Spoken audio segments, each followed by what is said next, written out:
que la reforma política que hace Carlos Salinas de Gortari en los primeros meses de su gobierno, de su gobierno ilegítimo, por supuesto, es una de las cosas con las que nos vamos vislumbrando que tenían muchos seguros el régimen para que, llegado el momento, se impidiera el paso de una transformación, o bien, si llegara a esa transformación, pues evitar que tuviera un efecto en todos los intereses de los potentados y de lo que significaba el régimen, de todo ese régimen que se fue armando y se fue construyendo desde 1988.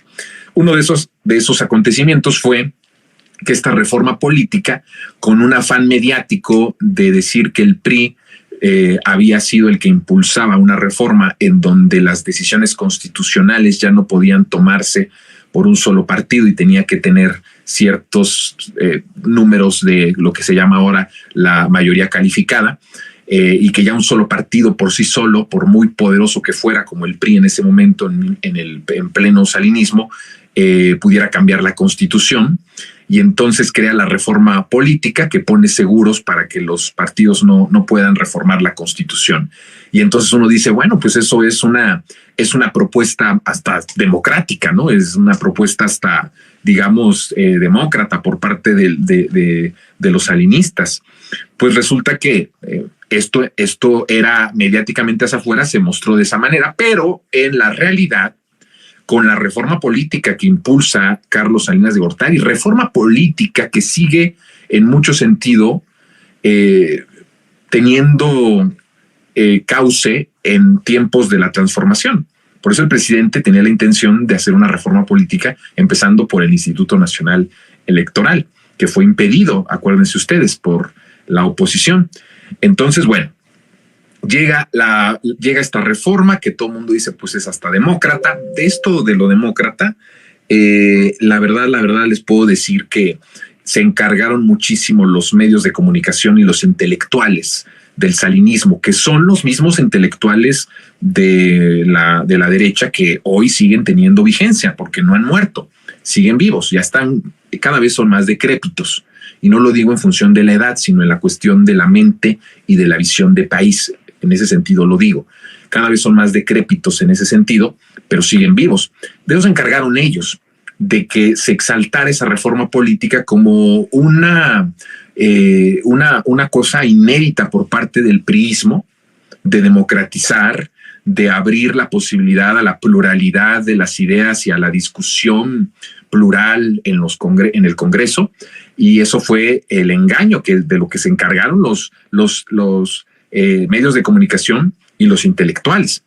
Y entonces eso fue lo que hacia afuera se nos decía, pero hacia adentro lo que sucedió con esta reforma política fue el nacimiento real de lo que hoy conocemos como PRIAN, que ya es un PRIAN con los chuchorrateros, no más los chuchorrateros, pero que siempre fue el PRIAN, porque el PRD se suma en el Pacto por México.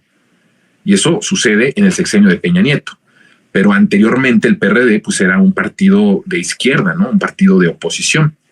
Un partido que en algún momento enarboló las causas más democráticas del país, ¿no? Con el ingeniero Cárdenas y por supuesto con Andrés Manuel López Obrador, que fue en realidad el líder que le da la relevancia nacional al PRD, poniéndolo como primera fuerza política en más de una ocasión en el Congreso, y en el 2006 pues nada más y nada menos que ganando la presidencia de la República. Pero bueno, nace el PRIAN.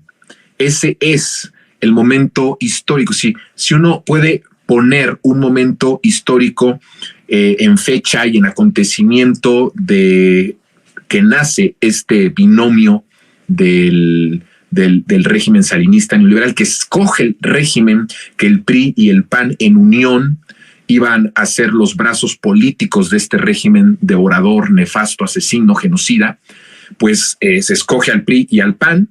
¿Y qué es lo que sucede?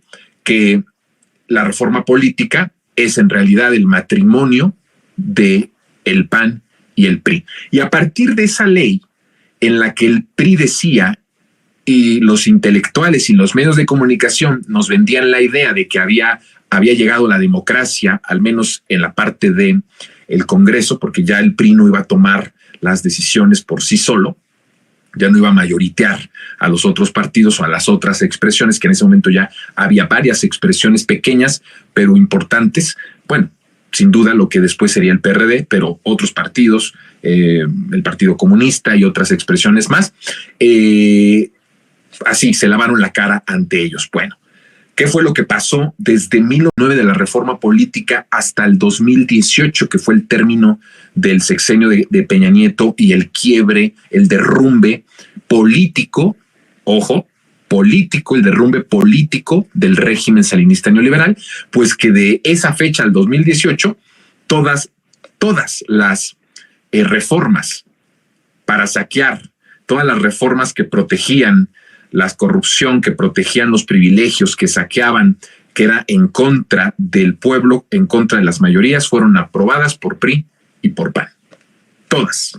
No hay una sola en la que no votaran ambos partidos a favor. Una de ellas, por supuesto, que también he hablado con respecto a esto del FOBAPROA, que se puso muy a debate ahora que Moreira, ¿no?, este sinicazo, propuso que se dejara de pagar el FOBAPROA para que esos recursos fueran a Acapulco. Ese es otro tema, pero incluso el FOBAPROA pues fue votado por el PRI y por el PAN, con el aderezo en ese momento de una negociación que hizo Zedillo con el PAN de entregarle en el 2000 la presidencia de la República. Lo que sucedió así, y que también por medio de los intelectuales y por medio de los medios hegemónicos se nos vende a todos como la transición, la famosa transición democrática, ¿verdad?, donde se termina con el régimen del PRI y empieza el del PAN. Pero el matrimonio del PRI y del PAN había comenzado un año después. Oigan esto, el matrimonio del PRI y del PAN había comenzado un año después de que tomó posesión de manera ilegítima Carlos Salinas de Gortari. Ya para el 2000, con un PRI bastante ya, digamos, adolorido, bastante fregado, había pasado ya varios magnicidios o varios asesinatos, una situación económica terrible, un fin de sexenio de Carlos Salinas de Gortari bastante alterado, un sexenio de Zedillo bastante malo en materia económica, de derechos humanos y en todos los ámbitos, y esto conlleva a que entreguen la batuta al PAN y que los medios y los intelectuales lo hicieran pasar como una transición democrática. Bueno, toda esta historia, que ya saben que a mí me encanta la historia, de contarles el contexto, porque eso es lo sustancial para poder entender qué es lo que está sucediendo ahora. Imagínense toda